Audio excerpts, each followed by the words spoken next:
thought I could control it all, and I thought, right, this ain't going to get to me, this is not going to rule my life. No shame at all. I didn't want them thinking I was some sort of skinhead Nazi scumbag who does a lot of gardening.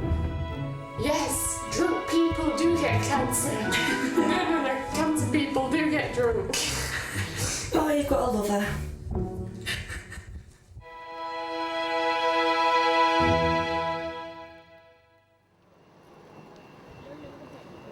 One in 3 of us will get cancer at some point in our lives, and it can strike at any time. Cancer is not necessarily fatal, but the impact on the individual, their family, and their friends is enormous. How ugly can I make my face?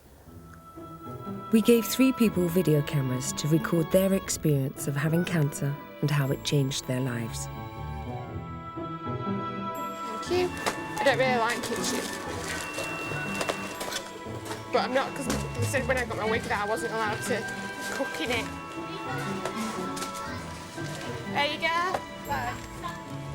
21-year-old Sarah Ramsden has Hodgkin's lymphoma, a type of cancer which attacks the lymph I think it's glands. the same car anyway. The same thing happened to her older brother, Tom. This is Tom's bedroom. I hope he doesn't get his own back.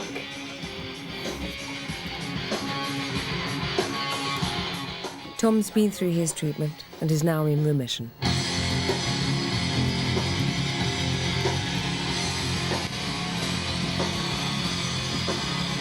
don't understand why I can't play his guitar out here. She's going for treatment on Monday. She'll have like a week of chemo, and then she'll start feeling pretty crap quite quickly. After that, probably about 6 or 7 days, as I thought, into there, and yeah, and then she'll get the worst shit she's ever had in her life. So looking forward to that, then. Like a hole in the head. Is that right? Yeah. Like a hole in the head. Yeah. You'll have a hole in your bum after.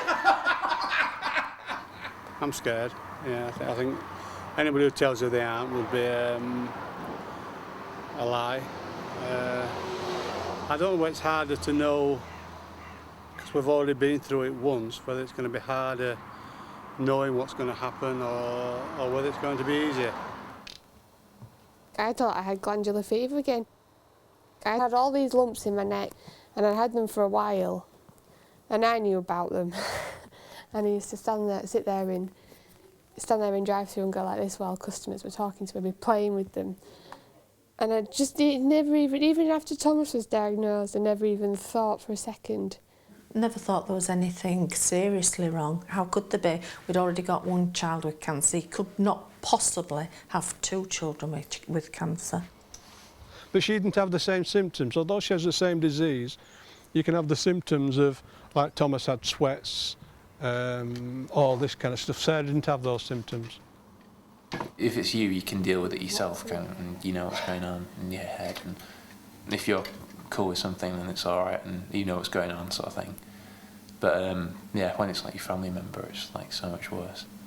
I just wouldn't eat anything and I was in bed and the doctor came up to see me and she said if it didn't improve then I had to go for blood tests, and on the Thursday I went for my blood test and by Thursday night I was in hospital. How was your summer? It was okay.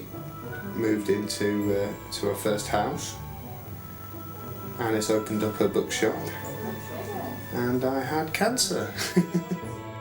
Flooring and everything. 26-year-old teacher and musician Pete Williams has just been diagnosed with testicular cancer. It's most common in young men, but 9 out of 10 patients will ultimately be cured. I got woken up at first thing in the morning just by just like really intense pain, you know, really strong pain, as if I'd just been kicked in the nuts all night. It was really interfering with getting around. Like I had to walk like John Wayne to the shops to get some more painkillers while Anis was ringing up the doctors. He doesn't really cry wolf very much. He's not, if he's got any chance of doing stuff and he'll go off and do it, he doesn't sort of feel sorry for himself. They wheeled me off to ultrasound, and the guy doing the ultrasound, I noticed he was making lots of measurements. I actually asked him if, I said, "What, did you see anything?" And he said, "No, no," and it all seems fine. So there was no sign of, a lump or anything. No, no. Liar. Big fat liar. And then we got a phone call Monday night saying, "You're having your operation tomorrow. Come in now. Quick, hurry." This ain't going to get to me. This is not going to rule my life. It's fear. It was fear more than anything. Not knowing what was going to happen. 30-year-old Melissa Pye is a single mother. She was diagnosed with cervical cancer when her second son, Elliot, was born. Josh, her first son, is 9. I was pregnant with Elliot, and I went into hospital at 35 weeks, so bleeding. And they tried to induce me and it didn't work, so I ended up having to have a caesarean at 38 weeks. I was really excited over having Elliot and everything, but there was just something always stopping me, holding me back, thinking, because I knew something wasn't right. Gave her a hug and, told her everything would be all right and we'd get through it, like you do. And we'd cry. I just couldn't believe it, but basically I knew that whatever was going to happen, I was going to be there for her no matter what. She basically told me that I had cancer of the cervix, but it also spread off towards the back of me, towards my bladder and the back of my pelvis. I felt frightened, but also, I don't know, because I think you just sort of go on autopilot. And the first thing I thought of was just Josh and Elliot. What about them? Didn't matter about me, what about them too? We also gave a video camera to a family member so that they could record how the cancer affected them. I've never taken into consideration the thought that anything but the fact that he was going to be fine. I've never really sort of thought of anything further than that. As far as I'm concerned, we take every section as it comes, and then we deal with the next bit as it comes along. And I'm not sort of going to sit and go, "Oh, but God, he's got cancer, and that's this nightmare, and he's going to die." And he's not. I'm not having it, basically. I'm not going to let it happen. 2 weeks after the op, we got the results. We found out it's a seminoma with a yolk sac centre, which sounds horrible. So I was told that it was really aggressive. You're going to have chemotherapy, and you kind of go, "Oh, shit, well done." Right, okay." You read so many magazines that have got, "We never thought it would happen to us, we were healthy, this was it," but we got through it, and suddenly I was like one of these magazines, and it was really bizarre, and the whole stigma attached to the words of cancer, chemotherapy. We're feeling very positive, aren't we? Yeah, I'm feeling very positive. Decided today to go on a diet as soon as this is all finished because I've put on loads of weight. Through eating a lot of food over the past couple of But months. like both of our mums say, it's a good sign that you're eating. Rather you eat lots than not. Starve a fever, feed cancer, as my mum always used to say.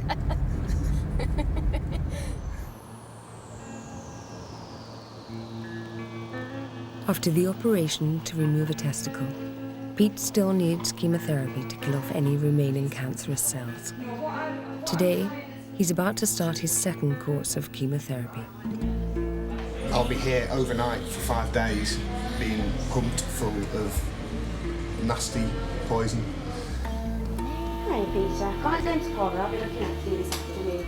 The nursing staff on the oncology ward are amazing. It's not necessarily a big deal to them because they do it every day, but they pass that on to you so that you're totally relaxed while it's all happening and it just becomes normal.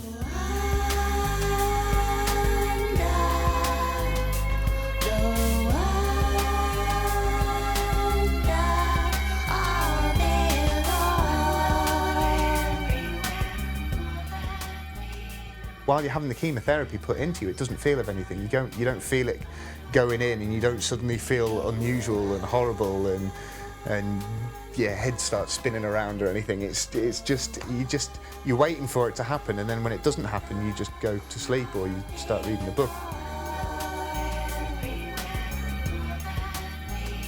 It's been really hard. I almost went back to the hospital last night because I just felt a bit don't know if it was a mix of being sort of lonely and it just took me really. I just sort of almost thought about getting back in the car and just going back. The next morning I was a bit trepidation coming in. I was thinking he was going to be just a shadow and just grey and fit. And here he was sitting up in bed reading, you know, and he was eating fine and chatting away and he felt fine. Because you expect it to feel bad, you almost want it to feel bad so that you know that it's working. And I was like, oh, hang on, isn't this supposed to be really bad? And he's fine, is there something wrong? And then you start having the little thought of, is it working? Is he maybe immune to it? All the really strange things that come into your head.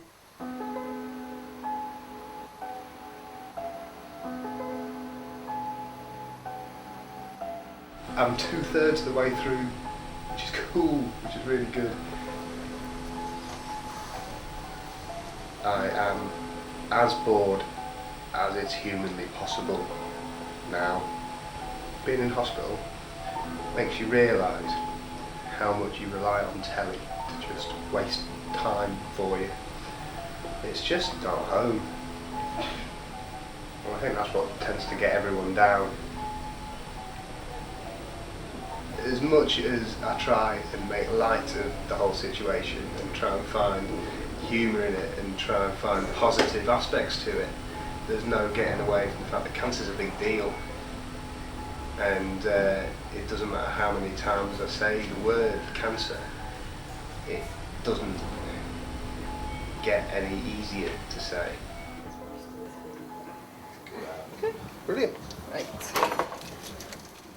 That feeling of walking from the hospital to the car park gives you a fair idea of how it must feel being let out of prison.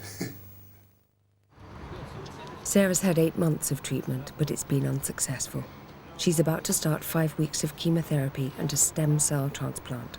It could be her last chance to beat the cancer. That's my bed. And then if you come this way,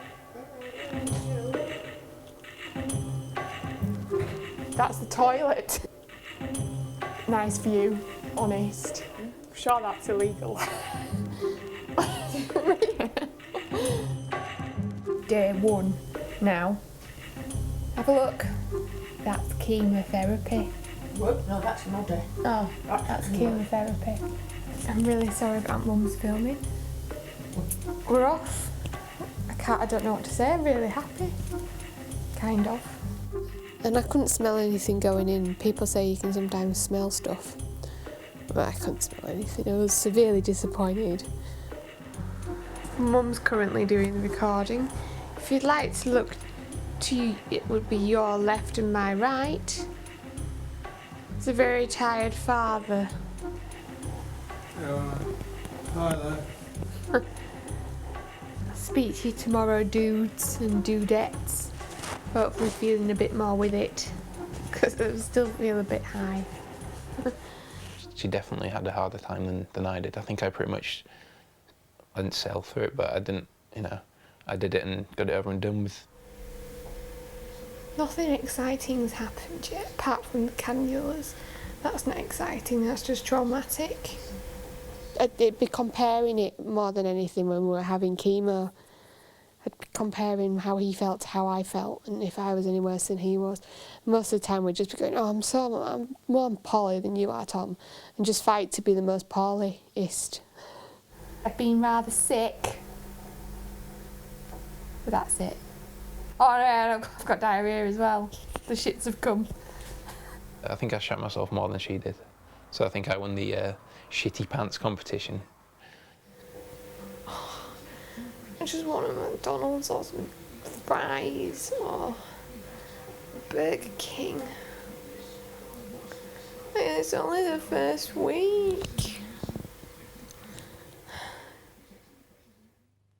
My mum had chemotherapy and radiotherapy and she had a lot of it and she had a lot of treatment and my mum died 2 years ago of cancer and I never realised, when I used to say how poorly she was, I never realised how poorly it could make somebody.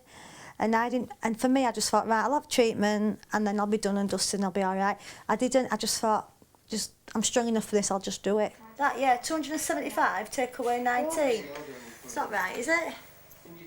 I saw and helped look after her mum when she died and what it actually does to you. So none of us are, we do know what it does to you, but hopefully this has been caught in time. My 2 children, Josh and Elliot, are staying at my brother's tonight so I can get a good night's sleep. Because I'm knackered and I feel awful because they have to stay around there. But when I'm just so sick, it's hard, you know. It's hard enough looking after myself, never mind looking after a 5-month-old baby.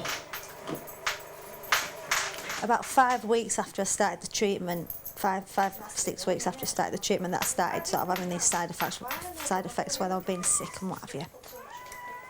Imagine you've been out and you've been on a really big bender and you've got a massive hangover, times it by 10, and there's your feeling, for me, where, I mean, not every day feels like that, but when I feel like that, that's what it feels like. It's just, literally, you feel like, you just feel awful. I can't begin to explain what it feels like because it's not nice. It's a funny feeling. It's like flu, really bad flu symptoms. It's not that I've got courage to go through with this treatment and whatever, it's because I ain't got the courage to pack in. I ain't got the bottle to pack in because I'm frightened of what'll happen. All I know what'll happen. And I'm not selfish enough to think like that. I've got my 2 older boys to think about. It has had bad side effects, but I expected a lot worse. So, as you know, she's done really well and she's over that hurdle now. She's done the 5 weeks. She's got 3 treatments left, which is once a week, but she knows she's got to do it. So, all being well, you know, this time in 3 weeks, she can start trying to get herself back on her feet and see what she wants to do with the rest of her life. I feel poo, rotten, cack, sick. Got the shits still. Nearly teared myself this morning. It's definitely harder watching someone else go through it, even though she's done the same treatment and everything, the same side effects or whatever, and you know, it's kind of like a mirror image sort of thing. And apart from she's a girl, but yeah, that's by the by. But I've just been playing with it now and it's falling out. Look, big time. Never mind.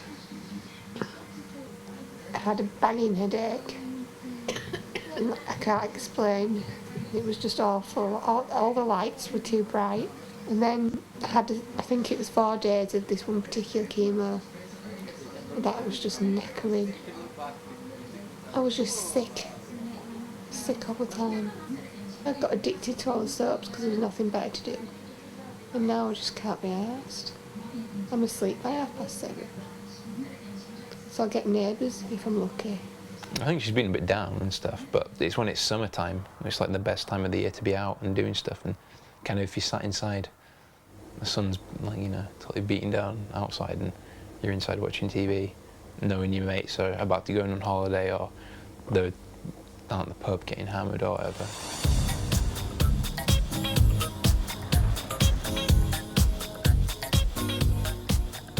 I used to get really annoyed because there was that bar and I could see a bar and I could see loads of people just drinking, and I just kept thinking, oh God, how I wish I was there. I just went stir crazy, I think. Yeah. See you later. Well, tell us how you feel today, Sarah. Crap. That 5 weeks stay in hospital was definitely the worst time of my life. They said you can go home in a few days, haven't they? So yeah, but it's still crap. That sodding drip stand, it's coming home with me.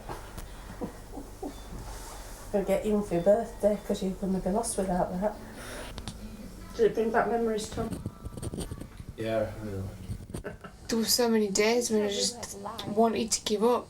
But at the back of your mind there's always, you have to keep going because you know it will get better.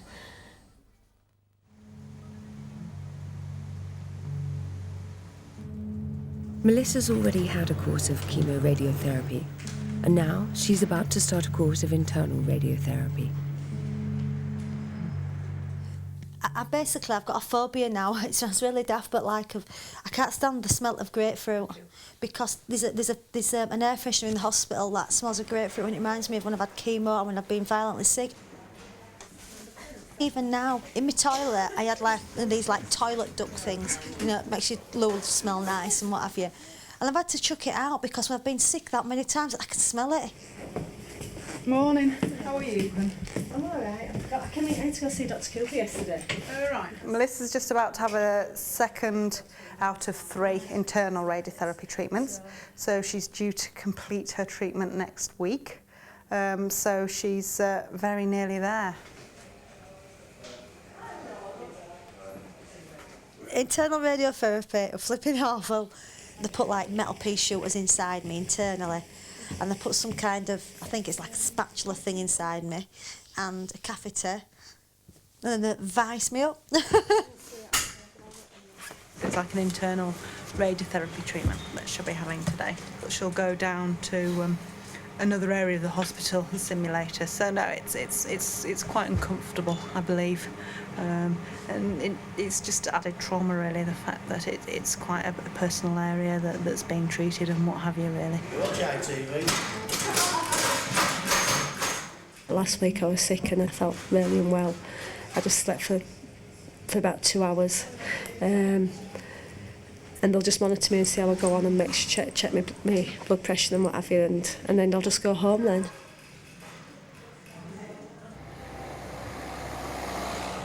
He's not very well. I know. Sarah's married to Melissa's brother, Damien. Their mother died of cancer just 2 years ago. It's affected my family in a way that we've had to be there for her all the time when she needs us to be. Myself and my husband, which is Melissa's brother, have looked after the baby and her eldest son Josh. Our house is a 2-bedroomed house, so there's not much room. It's been a really long day, it's been a 12-hour day, and I feel like crap. This morning, I was really, really anxious about going to hospital. They gave me some tablets to take, last night to calm me down, but I didn't take them because I was so tired anyhow that I didn't think I needed them. I thought in my mind I thought I'd be okay and I'd be able to do things, and when people sort of said, well, it does knock it out here and you are going to feel tired and run down and one thing and another, I was like, yeah, all right, it's not me. Because I thought I could control it all, and I thought, right, this ain't going to get to me, this is not going to rule my life. But over the last weeks or so, especially over, say, the last 8 weeks, it has done.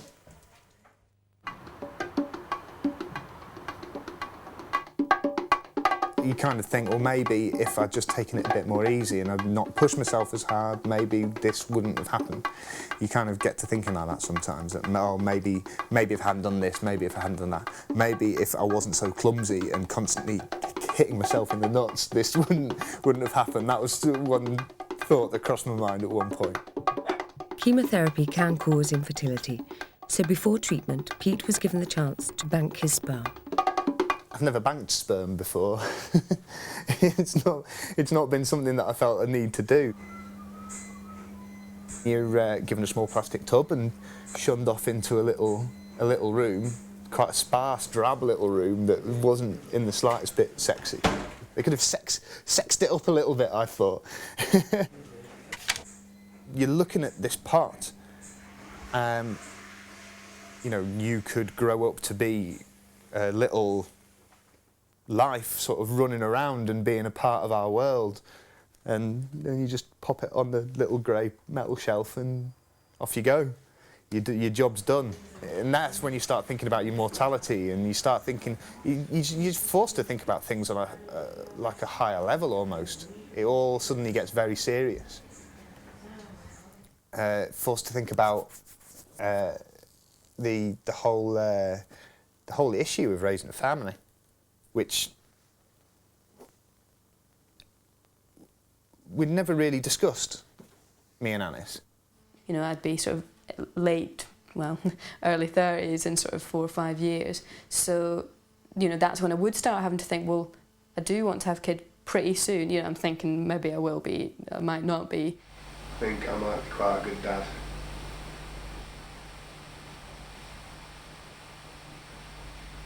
Yeah. You know, he's a lot more broody about it at the minute than I am, but that doesn't mean that I don't want it to happen. I really do, but you know, I've got other things to be doing now. I'm only 26. We're both only 26. We've only just getting our lives sort of together sorted, so it would be unfair, I think, to try and go that way so soon. I'm not ready. I want to be able to give everything I can to being a mum, and I'm not ready to do that yet. Her reaction was, had on a wee minute, slow down, because, you know, she's got plans of her own. I was thinking, should I just forget about the shop? Should I just write it all off? You know, I did think for a bit about whether or not that was the best thing to be doing at the moment, but he was very insistent upon the fact that we should just carry on as we were, as normal.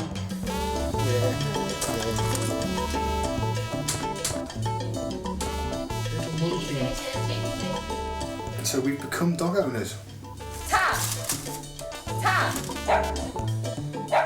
It'll be good for me to learn responsibility of having to look after another life and have to have some poor wee soul depend on me. Yeah, good boy. All you have to do now is make your way down there on your own. Since we got him, I've just been laughing my ass off. Cam, bring it back. Cam, no. And it'll just be good for us, I think. And hopefully good for little wee Tam. More from us tomorrow, where we'll be showing you the best ways to clean poop from carpet and piss from clothing.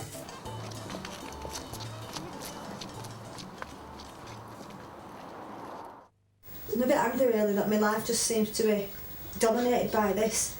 And I know it doesn't seem like a long time for the rest of my life, but I still feel that way and I can't help feeling that way. And it might seem a bit selfish, but I just want it to end and I just want to get life back to normal. I'd be back to my old self, my old bubbly self, how I used to be, not like miserable and fed up and negative, I suppose. A friend has invited Melissa and her sister-in-law Sarah to lunch. Is that washing line, Sarah? Hello, ladies. Hello.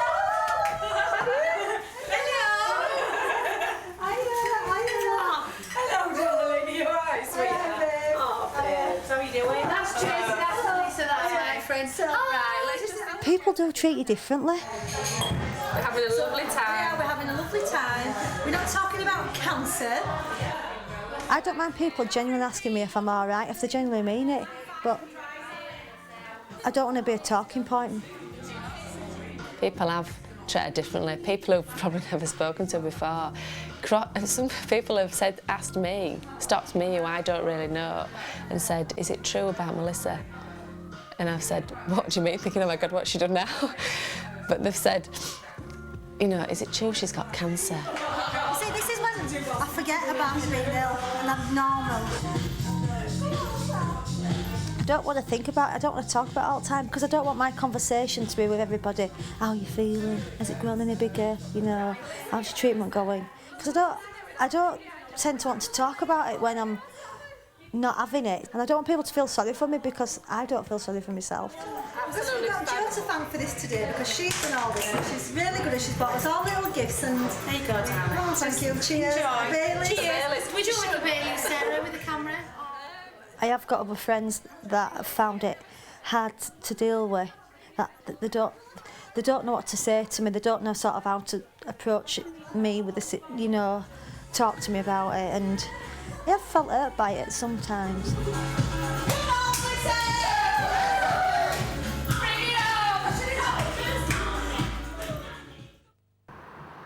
Sarah's now back home from hospital. Mum's got a lot worse with her nagging. Originally I thought that was big. Have you taken your tablets? That's the worst thing ever. I got these beasts. The cow couldn't swallow these. Look at them. Have you taken your tablets? Have you taken your tablets? don't forget your tablets, and now I leave it as long as possible before I have to take them, just so it annoys her. Magnesium, whatever that says. They're big as well. 24 tablets I have to take a day. Not different kinds, just have to take 24. I'm home. I don't touch my neck or anything now, because I'm scared I'll find a lump. I just won't. It's really strange. That's for the doctors to check. That's how I see it. I'm itchy.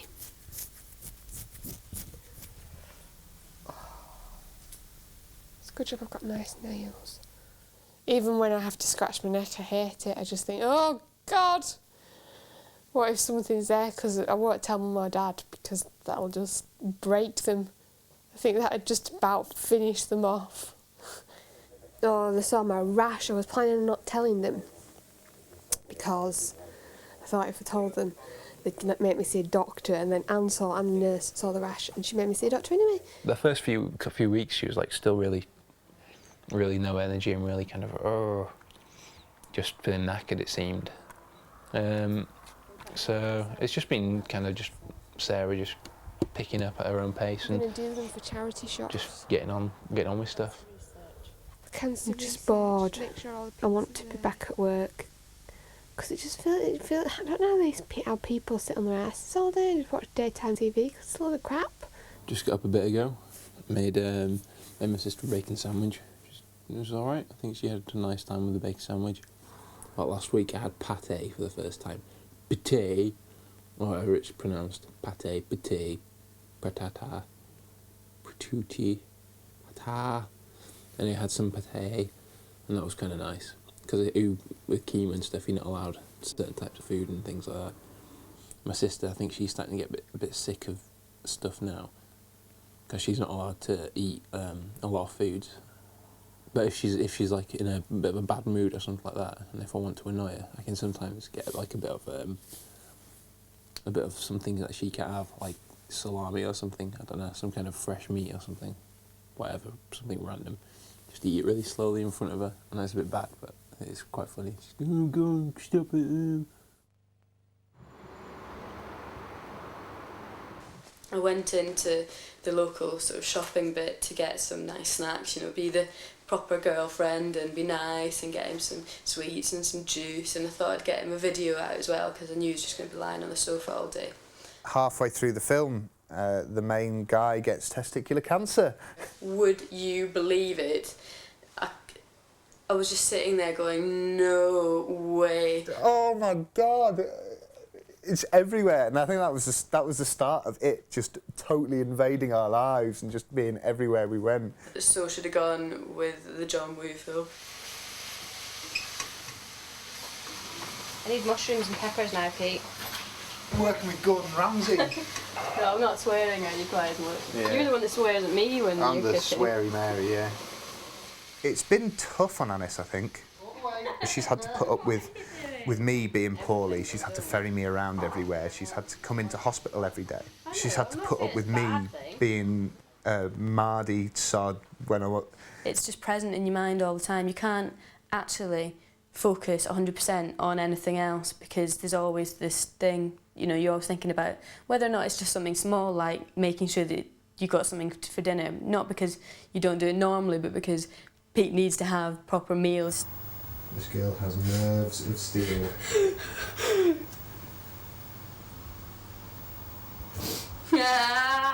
So, Mr. Williams, how do you feel about the fact that on my first go of Jenga that I've drawn with you? Gutted. It's changed the dynamic of our relationship a little bit, just because, we're very much a pair. We're not one-sided in our relationship. You know how sometimes there's one person that's the more sort of nurturing and there's one independent. We're not really like that, I don't think. But now I've had to look after him a lot.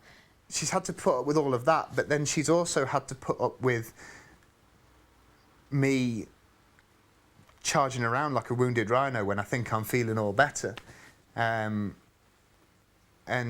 she's had to put up with me maybe pushing myself further than I really should have done.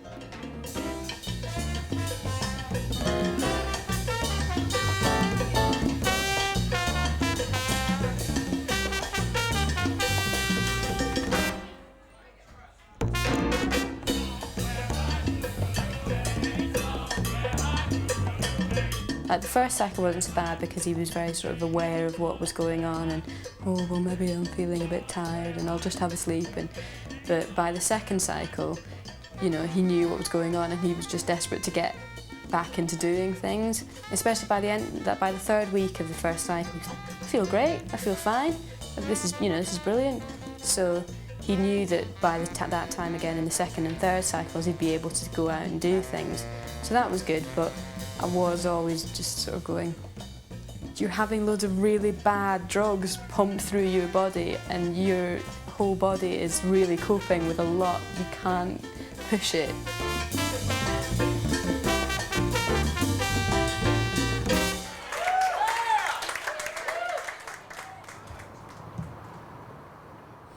I'm knackered now. I did really sort of go overboard. See? A little now bit. You say. Now you say this the entire time. No, I didn't push my limit, but I came quite close to it. She's almost had more to put up with and more to deal with through all of this than I have. It's harder on the people around you than it is on yourself because it's your body. You kind of, to a certain extent, know what's going on. Even if you don't really know what's going on, you know, it's your body, you can tell how you feel. The thing is, I felt good physically afterwards as well. But that's just the adrenaline pumping through your veins, Pete. Yeah, well, yeah. She knows that's what's going to happen, and she knows that she's then got to have to deal with the fallout of that. But she's still kind of... She's still there and supporting me in doing it. So, I had a bit of a revelation last night.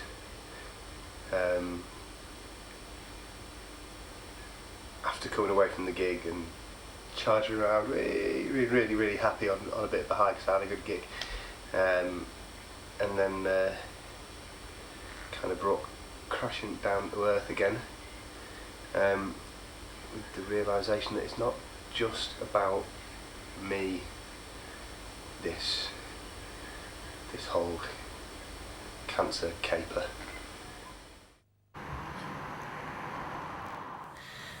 That's one thing I found so hard is my hair.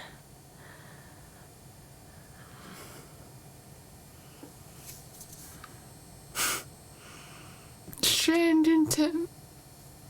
And some guy said, "Is that a wig? Is that a wig?"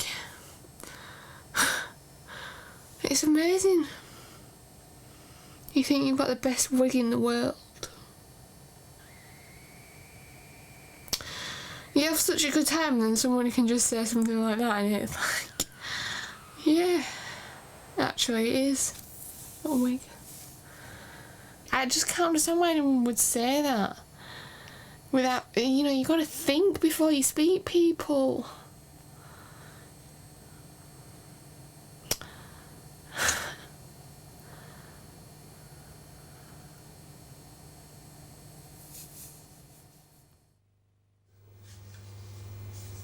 I will mostly be looking forward to having hair again.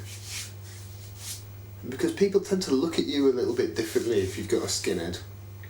You get some funny looks. I guess it's not an assumption that people are going to make that I don't have a choice about this.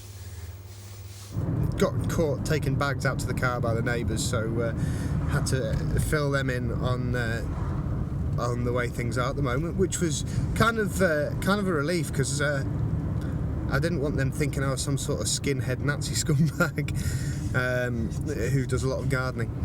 I look at myself in the mirror and it doesn't look like me. I see some kind of chubby, fat, bald guy. And I'd like to see some chubby, fat guy with hair instead, please. Won a comb in my Christmas cracker the day it all fell out. Tonight, Matthew, I'm going to be Sinead O'Connor. There's 2 sets. This is the one I'm having. This is the one I'm having the fringe cut tomorrow. They just look like dead rats or dead something. Bit of roadkill. I went to the doctor. Guess what he told me? Guess what he told me? He said, "Girl, you gotta try to have fun, no matter what you do." 'Cause he's a fool, as nothing compares.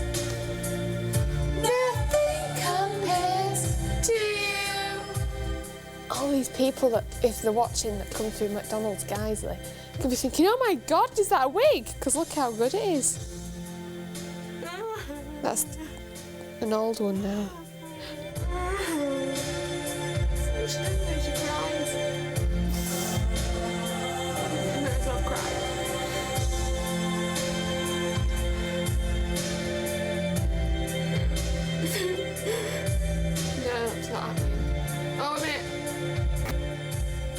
All these wig professionals will be looking at this and going, "Oh my God, how's she putting that on? Look what she's doing. It don't feel right."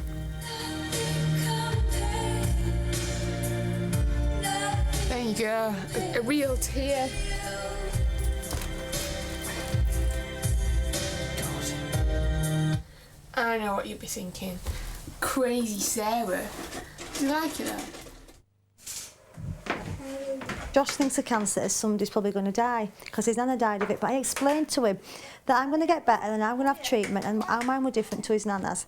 And I says, I'm going to be in and out of hospital and I'm going to be all right and I'm going to have this treatment and one thing and another. And I kept it really like low-key, didn't make an issue of it.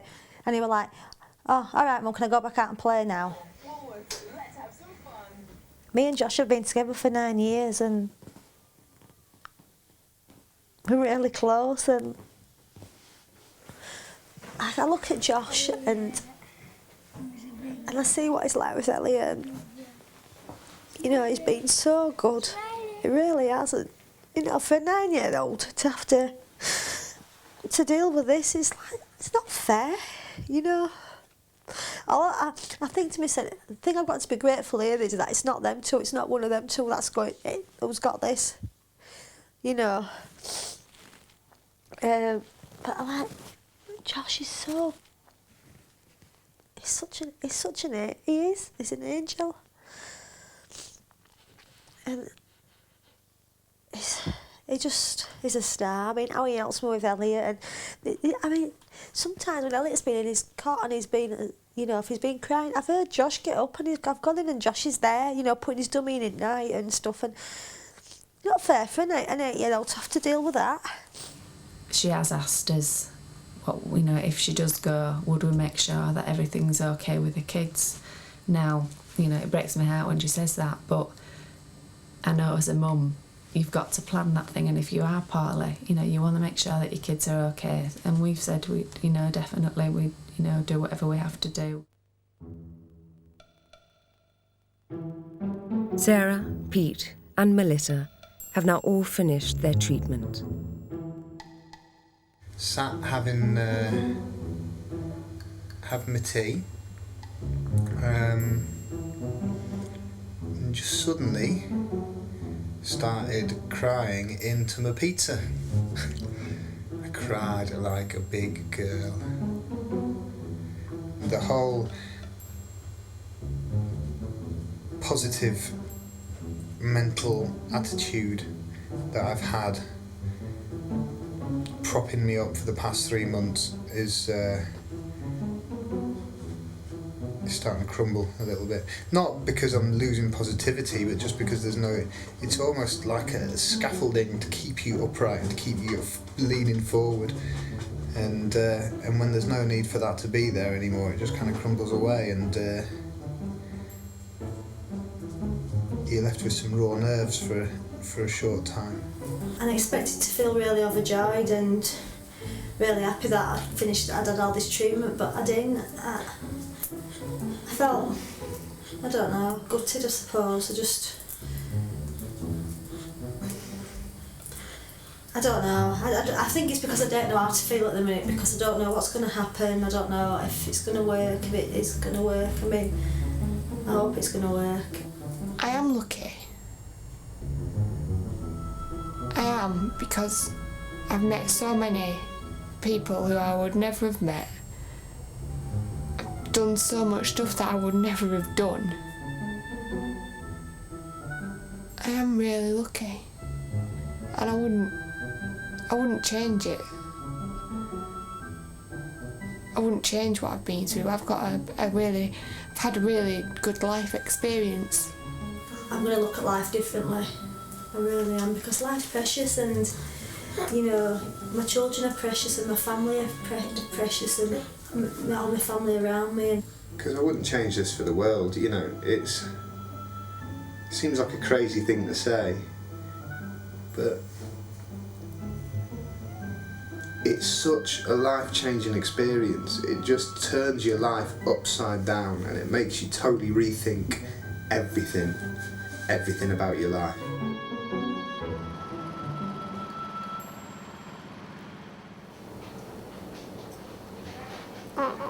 You okay? Yeah, I'm just such a wimp. You're not a wimp. Sarah's finished her treatment. She will have a scan to see whether her stem cell transplant has been successful. If there's no sign of lumps, Sarah may be in remission. But first comes the waiting. I got my scan date, Prof Child just gave me it really quickly.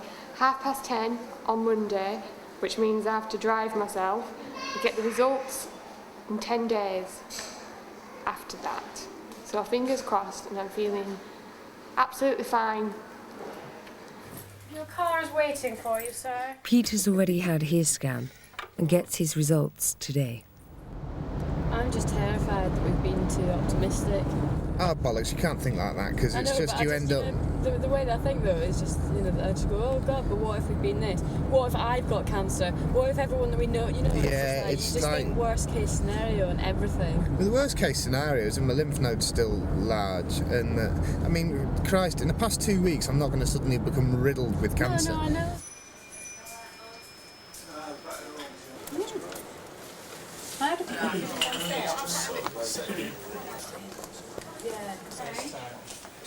We won't ask her then. Peter Williams. Good. Well, your scan is absolutely fine. Rocking, Okay. brilliant, excellent. Good. It says that the glands have completely regressed. A couple of small insignificant little nodules where there were the large glands before. Right, okay. And that's fine. I mean, anything less than a centimetre is regarded as normal, so, so that's absolutely fine. Brilliant, excellent. A bit of an anticlimax, because I was expecting sort of bells and whistles and handshakes, and there wasn't really any of that. I don't suppose there will be until they actually sort of say, well, you are in remission. I just want to get on now. It's good to not have to think about it. Yeah, that's it. I don't have to time. think about the fact that I've got to come in next Wednesday or the Wednesday after, so yeah, it's good. Yeah, I think it'll kick in sort of later on this afternoon when I think about after it. You've had a couple of pints. Yeah, after. Yeah, this evening when I'm charging through the streets like a wounded rhino. I don't know, we'll see. See how I get on.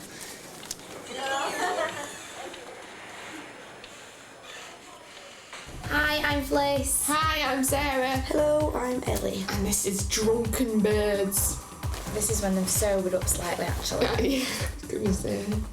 You're live on your pod! The people come! Hello. You drink away. Yes, drunk people do get cancer. No, cancer people do get drunk. Ramadama ding dong. Look at a little bit ready. Let me make myself presentable. I took my wig off in a taxi with these two guys that I've never met before in my life. How funny. You should have seen the faces.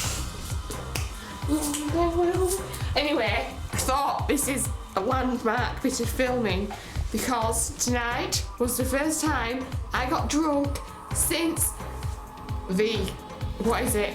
What have I had? Chemo! Oh, you've got a lover. Paste is the fun. Paste. No shame at all.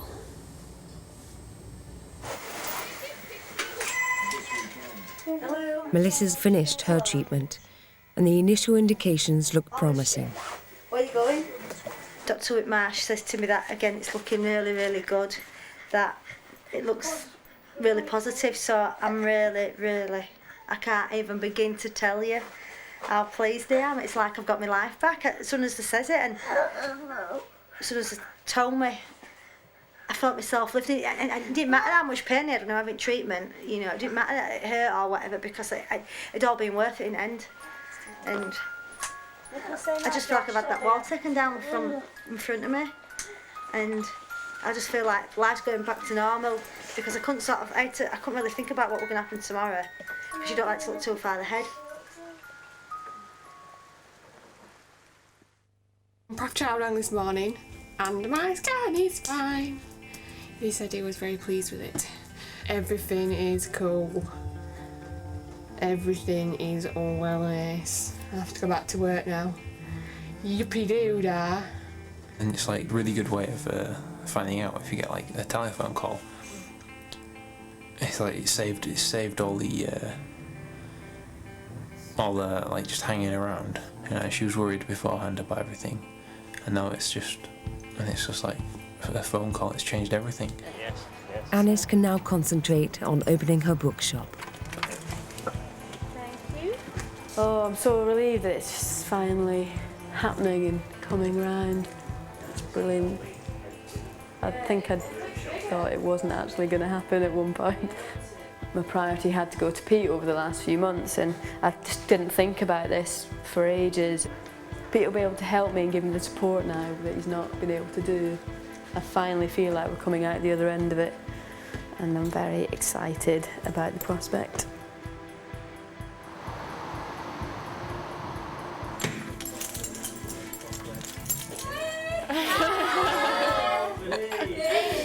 Hello. I'm normal now. Back to the old routine, which is good. It's a good thing, even though it is only McDonald's. Thanks a lot. Thank you. I love drive-through. It's really sad, isn't it? I think it's because it reminds me most of being an air hostess. Hi, I'm just getting that for you. What I do is I stand here, and there's a car, and the car comes, and I say, "Hiya, we're just getting that for you." And I get the drinks, and somebody else gets the food, and all I do for 7 hours on a Saturday is stand here going, "Hiya, we're just getting that for you," and I love it. Especially when I'm hungover. Thank you very much. See you later. I love it. I love it. I'm getting loads of my energy back. I'm back at work, which is good, which is really good. I'm starting to use my brain again, which I haven't really had to use over the past 6 months. Thanks very much. And yeah, I'll see you Monday. Cool. Good seeing you again. Take care.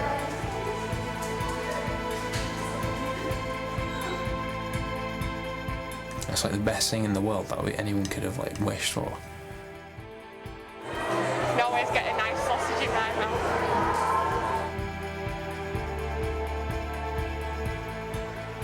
It's been a completely messed up, crazy, wild, mental adventure. And it's like all stops all of a sudden. And it's like, whoa. It seems like a dream or something.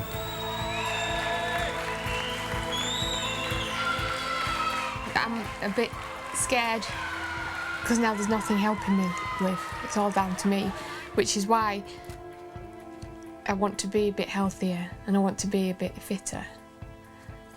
And I did have this, like, this idea in my head that I didn't want to drink as much alcohol, but I don't think that's going to work.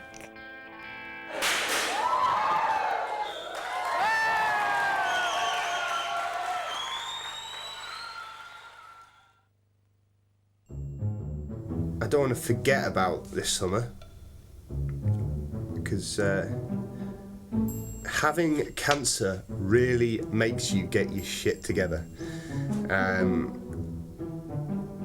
And you need that constant reminder of how short your time is, I think, to really make you appreciate what you've got now? I don't want to blow my own trumpet, but like how brave I actually have been. And how brave people with cancer are. Which is really the bottom line. You've got no choice when you've got cancer, you've got to be brave. You can't curl up and let it eat you alive, because that's what it does.